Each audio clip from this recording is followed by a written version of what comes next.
Welcome to Long Live Alternative Party's podcast. Today, friends, we have another exciting guest on the podcast, like we always do. His name is Alan Terry, and he has a different perspective, some new information, some new ideas that we haven't discussed on this podcast before. We discussed something similar, nothing quite like it. So, welcome to the podcast, Alan. Thanks very much for having me. We're glad to have you. If we get started by you kindly giving us an introduction to yourself, a brief biographical sketch. Sure, yeah. My name is Dr. Alan Parry. I'm a mathematician at Utah Valley University, where I teach. I got my PhD in 2013 at Duke University in mathematics. For the last several years, I've been studying ranked choice voting and the mathematical aspects of it. I've written some papers recently for the Gary R. Herbert Institute at Utah Valley University on this subject, and some of those you can find on their website. Great. Thank you, Dr. Terry. I'd like to point out that it's very interesting. We haven't had a mathematician on this podcast before. We've had sociologists and political science type people, so it's interesting that you're coming at this from that perspective. Yeah, I think mathematicians sometimes get a little left out of this conversation, but there are a lot of us. I actually work a little bit with there's something called the Institute for Mathematics and Democracy. I think it's out of Wellesley College. So there's several mathematicians there that work on various aspects. It's not just ranked choice voting either. I've known a lot of mathematicians to study aspects of things like gerrymandering or all sorts of different kinds of things from lots of different mathematical perspectives, including game theory and even things like topology, which has some interesting applications to things like gerrymandering and trying to understand how those things work. Yeah, this is important to note because sometimes people think social sciences they're wishy-washy, they're not substantial, but there's a lot of research and statistics that go into social science. I got a couple degrees in sociology, and there's the teachers were constantly telling me that there needs to be data, there needs to be research. You can't say something you think is right. It has to be proven by data and research. Certainly, yeah. Yeah, that's interesting. All these different aspects you're mentioning of politics have data and research behind it. So there's always something we can use to bolster our claims. Absolutely. I think that's a good position to take, is trying to use data and mathematics to support those things. So please tell me how did you go in, so what was your dissertation on? What was that topic? Well, actually, what I did for my PhD research was very far removed from election theory. I studied differential geometry and its applications to general relativity. So my dissertation research was actually commenting on the dark matter problem in physics. But my PhD advisor at the time, while he was very interested in the physics problems too, he also taught a class at Duke on elections and things like that. So he had kind of a separate research interest in this as well. And that was the first time I had ever really heard about different kinds of voting methods and the fact that there were mathematics behind it. And so I learned a little bit, off and on, just peripheral conversations with him, but I didn't really get into it heavily until a few years later. But it was those conversations that made me buy some math textbooks about this and start reading up and learning a little bit on my own. And so I didn't really get involved with it until about 2016 and started learning more about it, and then trying to understand a few problems like this. Great. So what did you learn from the mathematics perspective that you can enlighten us with? Well, I think the biggest thing about that I think is surprising with voting methods is that it ends up being kind of what's called it's a problem in game theory. So game theory is the mathematics of decision making. It's kind of funny to call it a game theory or whatever, but games kind of simulate the idea of how you would make decisions. You think of something simple like the game of chess or whatever. There's different kinds of motivations and incentives in the game that try to help you make your next decision. But a lot of different kinds of interactions can be modeled in a very similar way. So like, for example, the decision of who to vote for, there's incentives around you all over the place. Some of those include the incentives that are built into the election system.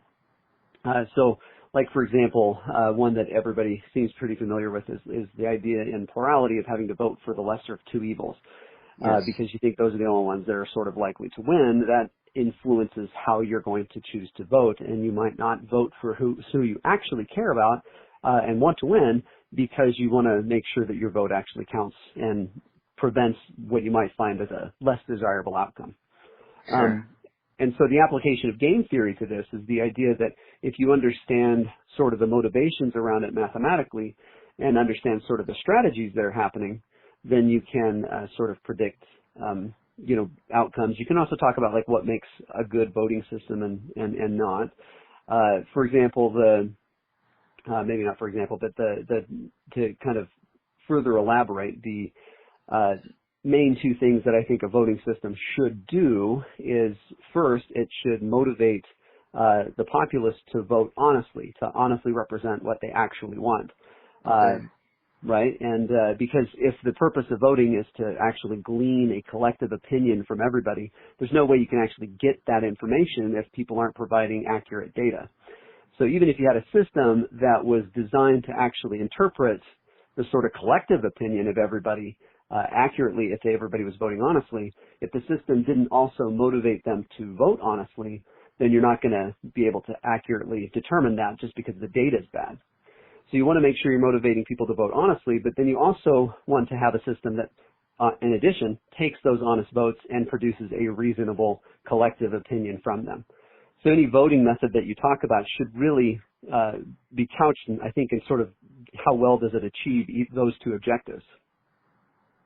And so that's kind of sort of the math perspectives I think that help. Okay. So this might be out of your research ability, so if you're not able to answer, that's fine. So how does it compare? We've had people on this podcast present things like approval voting and things like that. So how does it compare to other alternatives to the first past the post program that we have right now? So one of the things that I think is most surprising from the mathematical side is to just realize how many different types of voting systems are out there. For example, what most people refer to as ranked choice voting is actually what's called instant runoff voting. And the ranked choice part just refers to the type of ballot you use. And so there's really kind of two aspects to any voting method that you have. The first is the type of ballot you might use, how you're going to collect data and what that data looks like. So that's like a voter opinion data collection method, that ballot. But then on top of that, you also have a voter opinion data interpretation method. How do you take that data and then turn that into a collective voice or a collective opinion? And every voting method out there has a choice about both of those two aspects. So, for example, instant runoff voting uses a ranked choice ballot and then does a whole, algorithm that most people who know much about ranked choice voting are aware of. Eliminate the person who's got the least first place votes and so on. But you can actually determine a plurality winner, a first past the post winner, using a ranked choice ballot as well. You just only look at the first place votes, and that's essentially the plurality vote. What approval voting does is it produces a different kind of ballot. It uses a ballot where you just mark which candidates you approve of and indicate, so like with a check mark of who you approve of, and then you don't mark the ones that you don't approve of. And then usually they look for like who has the highest approval rating. There's another one called score voting where you actually give like a number, like a score from 0 to 9 or something like that, a rating of each candidate. And part of the issue with some of these things, actually I'll say, before I give you sort of the different comparisons, my favorite voting method is something called ranked pairs, which uses a ranked choice ballot, so you still, rank candidates just like you would with instant runoff, but instead of doing a round by round kind of thing, what it does is it takes everybody's, collective profiles, rankings, and it, one at a time, looks at pairwise runoffs. So if you got like 4 candidates running, A, B, C, and D, it would look first at, let's just compare A and B. And so it would take everybody's ballots, wherever they rank in order, and they'd remove everybody except A and B from everybody's ballot to see how the whole group prefers A to B. And then they would do it again with A and C, and then A and D, and then so on with every possible pair.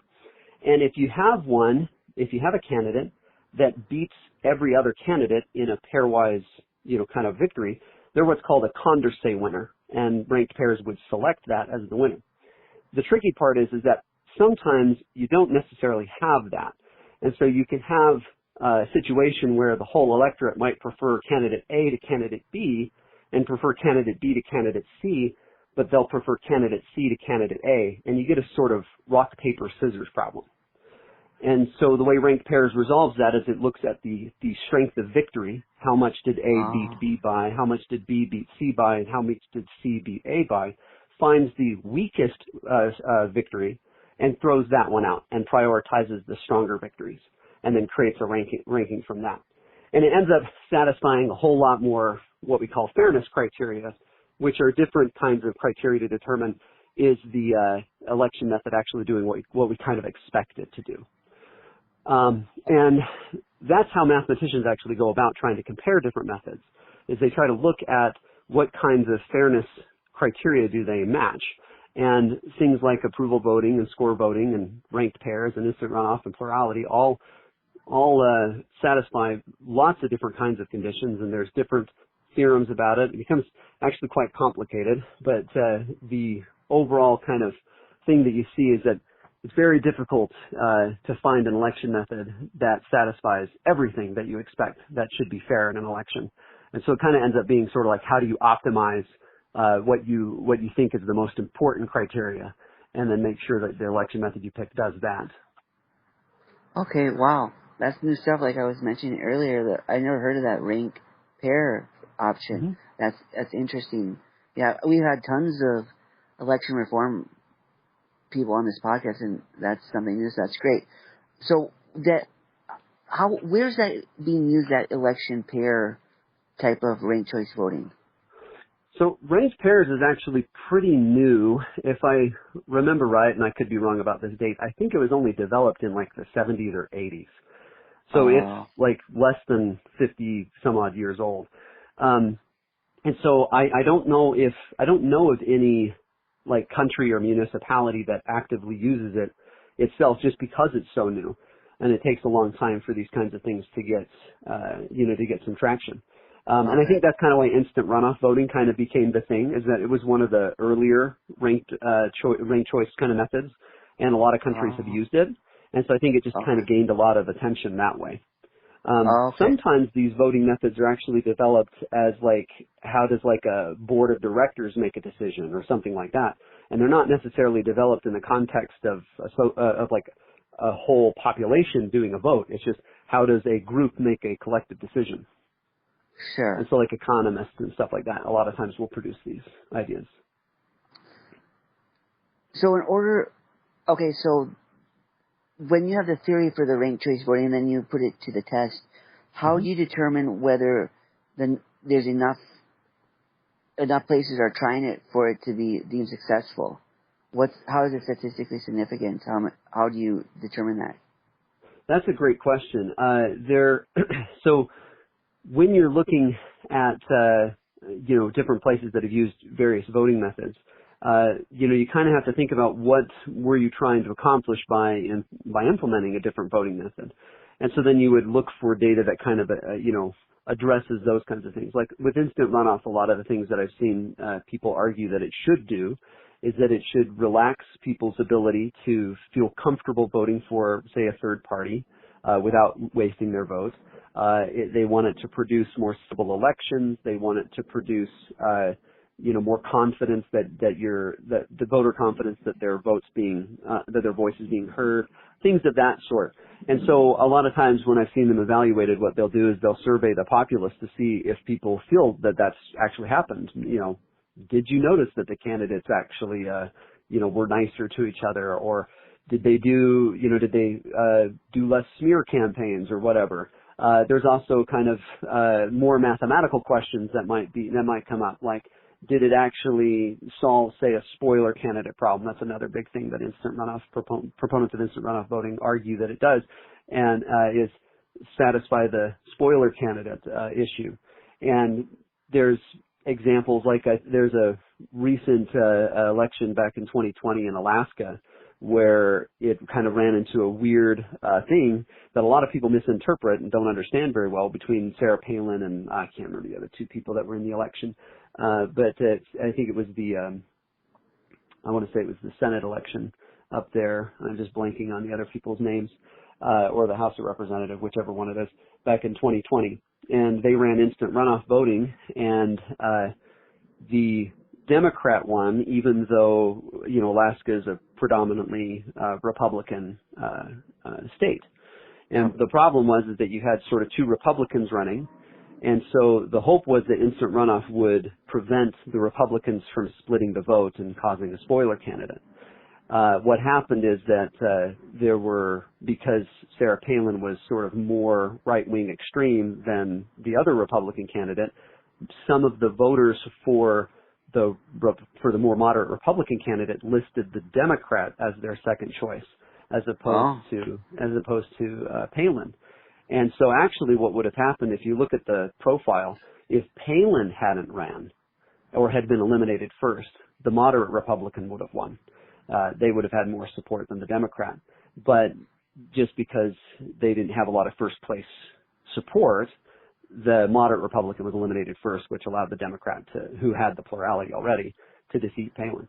I think the thing that makes people misunderstand that is they think that it's a failing of instant runoff voting, but the plurality winner was also the Democrat because of the split between the Republicans. Oh, okay. And so neither first past the post nor instant runoff actually would have produced who probably should have won that election, which was the moderate Republican, who would have beat out both Palin in a head-to-head matchup and would have beaten out the Democrat in a head-to-head matchup. And I think that's actually who recently won too. I think her name is Peltola, if I remember right. Oh. That's either the Democrat or the Republican. I'm really lousy with names, but I'm more interested in the math aspect of what happened with with the thing. But yeah, so it's a really fascinating thing to sort of look at.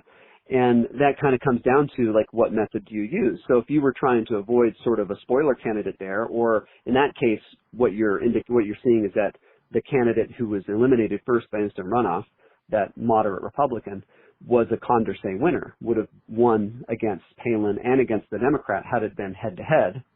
And so the election method, both plurality and instant runoff, would have failed to detect that.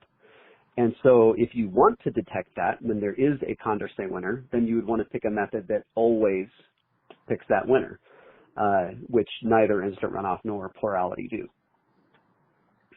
So Sarah Palin wouldn't have won no matter what system you would have used in that election, between plurality or instant runoff, Sarah Palin would have lost that election. The Democrat had the plurality. I think they had more, like something like 45% of the initial vote or something like that. I can look it up actually. Heck, we got Google, right?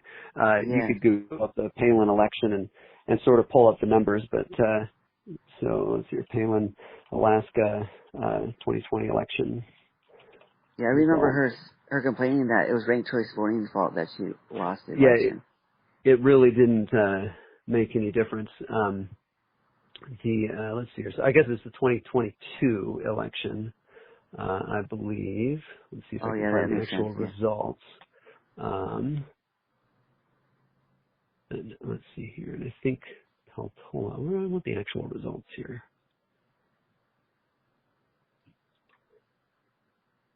Sorry for taking a little long. I should have had this pulled up. I just didn't think about it at the time.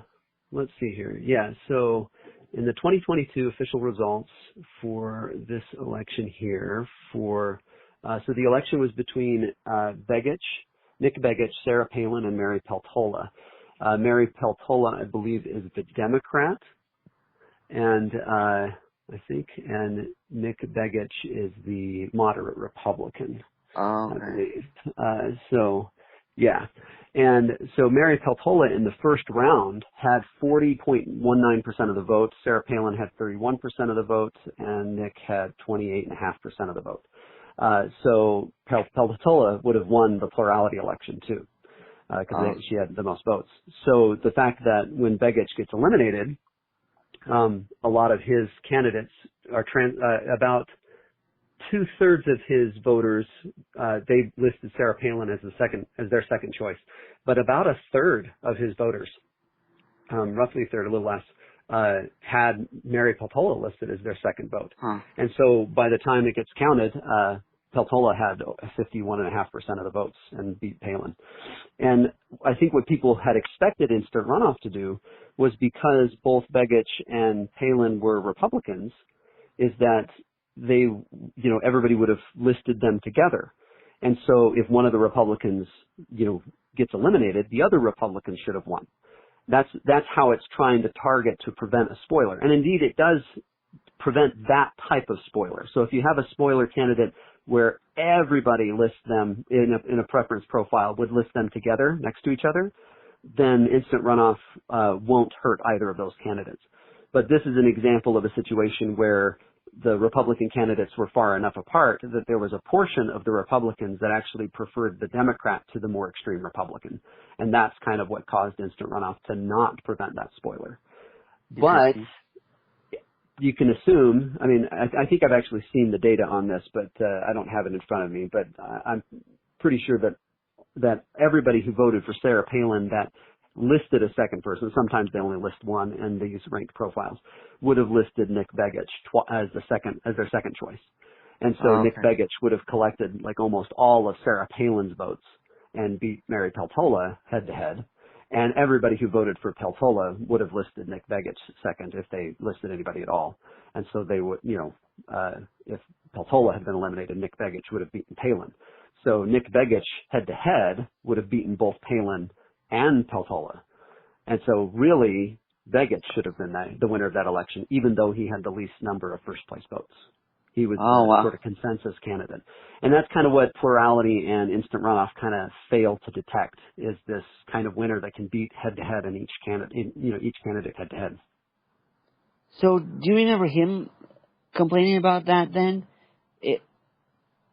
Because we heard about Sarah complaining, but did he complain about that?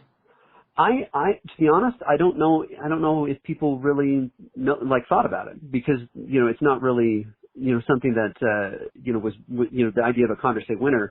I don't know if that's really something that's in the public discourse about this. So those kinds of things are a little harder to detect. They require people to know about it. And so that's kind of, I think where some of that, gets left out of the conversation. But yeah, absolutely. If you look at at how this election went, it wouldn't have mattered if they had instant runoff or plurality. Peltola would have won that election regardless of either one of those methods. Okay. And in Alaska, the reason they have two Republicans running is because they have open primaries, right? That I don't know if they do or not. So I don't know what the process is for how they determine who goes to the general election for it or not. Okay. Yeah, that sounds not the typical, because like here, for example, we only usually have one candidate from each party. Yeah. Well, and we do that too in Utah. In fact, actually, the instant runoff thing is really kind of funny in Utah, especially with the backlash that a lot of Republicans have about it today, because instant runoff voting has been used by Republicans in Utah for 25 years, either at their own caucuses or even more recently in the sort of primary elections. So you'll see some ranked choice voting going on in some of those. Most of the time, it's just in the actual caucus or conventions for the Republican Party. They've used it there a lot. But in the last few cycles, in a couple of times, I think they're kind of pulling away from it now, but, they've used it in the primaries as well. And so that way you get a few more, candidates involved because it's the primary election, and then you can use the ranked choice voting there. But in our general elections, we do tend to have the same thing, like you're saying, a single nominee from each party. Okay, makes sense. So what do you think needs to be improved? We mentioned one with this election here. So how can we tweak the ranked choice voting to get it better yet? Well, honestly, I think having the conversation open is great. I think plurality itself has a lot of problems, more problems than any other election method that I know of. Instant runoff also has a lot of problems. And so as an alternative, while I would argue that it is better than plurality, it's certainly not the best method out there. Okay. I would say similar things about score voting and approval voting. While I think that they have some real positive pros, I think the cons of those voting methods far outweigh their positives. And I can talk more about that if you want to. But I Yeah, think that'd be what you need to interesting. have is kind of just a wider conversation and helping people realize that there's a lot more possibilities for how you can determine this. But I think there also needs to be like an appetite for what elections are supposed to do. Really, elections are supposed to represent what the people are trying to say, what the people want collectively. Yes. And there's a lot of motivation in the current political system, especially in the United States, but this is true in pretty much any political system, to acquire, power and support for your candidate. You want to have your candidates win, your party's candidates win. And so anything that potentially threatens that is not going to be as desirable. And so if listening to everybody in the population and trying to get everybody's voice would potentially harm your political party's power, then that's actually not something that you would want. And that's why a lot of times you see gerrymandering kind of occurring from the party that's in power. And really it's whenever you let the people who were just elected sort of pick their own districts, then you end up having people who are trying to, sort of stay elected, getting to pick how they're going to get elected next. And so a lot of times you get gerrymandering from the party in power to increase their power, and there's no real impetus in the system to not do that, except for like an idyllic kind of view of everything should be fair. And so you really have to like build that up, that what makes a democracy strong is the idea that you listen fairly to the populace and actually like try to represent what the population is trying to do and have your election method do that. That's Sure. good for democracy, even if in the short term or in your location that you live, it might mean that your party doesn't necessarily get power. And I think that's kind of a hard sell for a lot of people. But I think that's Yes. kind of the thing that you have to, really want if you want to have an honest conversation about what makes an election method good or bad. And the other thing I'd say is I wish that we had time to educate people about these various election methods so they can really sort of see what the issues are with plurality and what the issues are with all these other methods so that we can have an honest conversation about what actually optimizes what we want and then try to go for that. Yes. We had the No Labels Party on recently, and they made an interesting point. We were talking about how like you're saying, the vast majority of the people in the party don't like this, yet there are a few ones that do. And the No Labels representative said that it takes a person of integrity to have that position where they're involved in the two parties, because what they're doing is they're putting the fairness of the electoral system over the interests of their party. Right. And really, I think the funny thing is about this, like a lot of people worry about, if you prevent gerrymandering or whatever, it's going to hurt, say you have, I don't know, pick your favorite party, Republican, Democrat, doesn't matter, and you're in a location where they're particularly gerrymandering, right? And you prevent them from gerrymandering so that they actually have to listen to the group, to the whole people, right? It doesn't necessarily mean that they're going to have less people in their party be elected. What it means is that in order for them to be elected, they would have to bring their stances, the candidates they put up would have to have stances that are closer or more appealing to the public. Wow. So, it's not, like there's motivations on the candidate side too, right? So if you have a fair election system, a system that actually listens to the people, it incentivizes the candidates that are put up by the parties to be more reflective of what the people want. And so, there's play both directions, and so that's kind of what plurality does bad, is that because of its incentive structure to create two-party systems, and then within those two-party systems to only hold, closed primaries when you can win the general election. Like, that happens a lot. Like, Utah's like this with the Republican Party, but you can find this with Democrat parties in other states where they have a large majority of people. A lot of times the party that has the majority will have closed primaries, while the party that has a minority will have open primaries. And the reason why is because the large party, the party in power, knows that they are going to win in the general election most likely, And so they'll shoot for a candidate that represents their party's interests most. And so they'll just talk to their party to find out what candidate they want. Well, what that does is that creates a middle ground candidate for just their party, which is a very right-wing candidate across the entire populace, right? Because the whole group is already right-wing. Or, if it's Democrat, it'd be the other way around. On the other hand, the open primary for the weaker party, what they're trying to do is they're trying to find a more moderate candidate, one that can maybe appeal to voters on the other side, because that's the only way they'll get enough strength to actually win in the general election. So it's actually to their advantage to include the other party in their primary in the hopes that they'll help elect somebody that would draw interest from the other party to give them a chance of winning. And so the incentives are there to decide whether you want to have a closed or an open primary. Now, the open primary of the minority group, that strategy tends to not really work very well depending on the majority. It kind of depends on how strong the majority is. But what the effect of only having the closed primaries does is it causes an extremifying effect on those candidates. If you're only electing a middle ground candidate for the Republican Party that's in the middle of the Republican Party, that candidate is necessarily more right-wing than the whole populace is on average. Does that make sense? And so that's kind of where you get this like extremifying effect because of party nominations and stuff like that. Sure. So Dr. Terry, where can our audience read your research?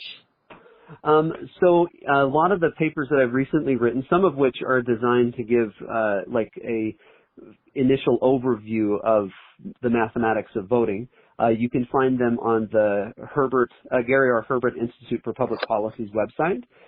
There's several papers there that you can find under their research links on ranked choice voting that are ones that I've written recently. It's called Gary R. Herbert? Gary R. Herbert Institute for Public Policy.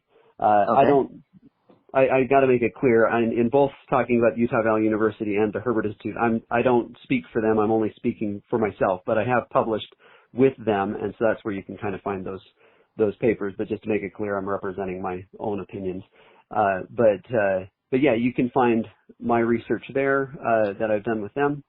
I also I think I have a paper on the Institute for Mathematics and Democracy website that was looking at it's with a statistician, Dr. John Kidd, a colleague of mine, where we were looking at some recent research of other statisticians about some issues with instant runoff voting, and it's a bit of a rebuttal to some of those conclusions.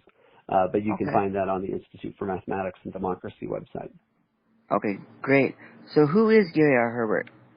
Gary R. Herbert is the former governor of Utah, the governor just prior to the current governor, Spencer Cox.